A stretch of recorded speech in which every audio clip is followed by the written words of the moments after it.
Pada kesempatan kali ini, saya Safiatuddin dengan NIM 1807030009 dari program studi Biologi Fakultas Sains dan Teknologi UIN Araniri.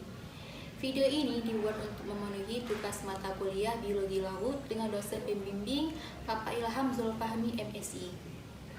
Pada kesempatan kali ini, saya akan menjelaskan lebih kurang tentang arus air laut yang dikenal dengan istilah ocean current. Pertama, saya akan menjelaskan pengertian dari arus air laut. Jadi, arus air laut ini adalah pergerakan massa air secara vertikal dan horizontal untuk menuju keseimbangannya. Aliran air laut ini akan bergerak sepanjang lautan di dunia dengan jarak tertentu yang mengalir di satu samudra ke samudra yang lain. Panjang arus laut ini bisa mencapai ribuan kilometer dan lebarnya juga terkadang bisa mencapai 200 km. Arus laut ini dibagi menjadi dua, yaitu arus hangat dan arus dingin, di mana arus hangat ini ialah arus yang berasal dari dekat ekuator menuju ke daerah kutub yang dingin, sedangkan arus dingin ialah arus yang berasal dari dataran tinggi dan mengapung, mengalir menuju ke daerah ekuator yang hangat. Ocean current ini biasanya dinamai sesuai dengan nama wilayahnya, seperti daerah Brazil, arus Brazil.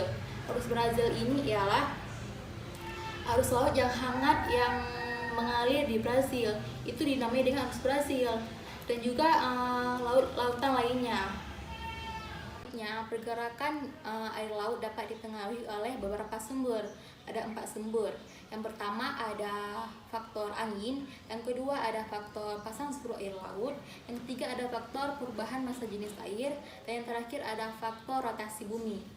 Arus laut ini juga dibagi menjadi dua bidang, yaitu arus permukaan dan arus laut dalam, di mana arus permukaan ini mengendalikan 10% dari pergerakan air laut di atasnya, sedangkan arus laut dalam ini mengendalikan 90% pergerakan massa air laut di bawahnya.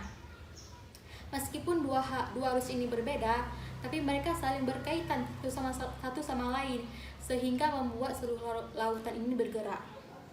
Kan ada dua, arus permukaan dan arus laut dalam.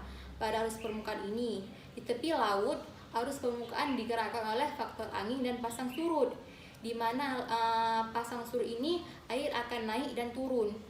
Dan pada laut terbuka, angin merupakan faktor utama ataupun kekuatan utama untuk arus permukaan. Ketika angin bertiup di atas laut terbuka, maka ia akan menarik lapisan yang di bawahnya, dan kemudian akan menarik lapisan di bawahnya lagi. Bahkan di kedalaman 400 meter masih dipengaruhi oleh angin permukaan. Dan jika kita lihat secara jauh, maka kita akan melihat pola arus permukaan ini seperti lingkaran besar yang disebut pilin. Jadi angin mendorong laut di bawah mereka menjadi pilin berputar yang sama dengan arah yang berlawanan. Hal ini disebabkan oleh adanya pengaruh rotasi bumi yang mempengaruhi angin sehingga menimbulkan arus ini. Dan faktor yang ketiga ada perubahan massa jenis air, di mana ketika air bergerak menuju kutub utara, suhu air akan semakin rendah dan memiliki konsentrasi garam yang lebih tinggi, karena kristal es menahan air dan melepas garam. Air asin yang dingin ini lebih padat sehingga tenggelam, dan permukaan yang lebih hangat akan menciptakan arus vertikal yang disebut dengan sirkulasi termohalin. Sirkulasi termohalin air dalam dan arus permukaan yang digerakkan angin bergabung membentuk jalur yang disebut dengan global conveyor belt, di mana global conveyor belt ini adalah arus terpanjang di dunia mengular mengelilingi dunia. Saat air bergerak dari laut dalam ke permukaan, ia akan membawa nutrisi bagi mikroorganisme di lautan. Namun arus ini hanya bergerak beberapa sentimeter per detik.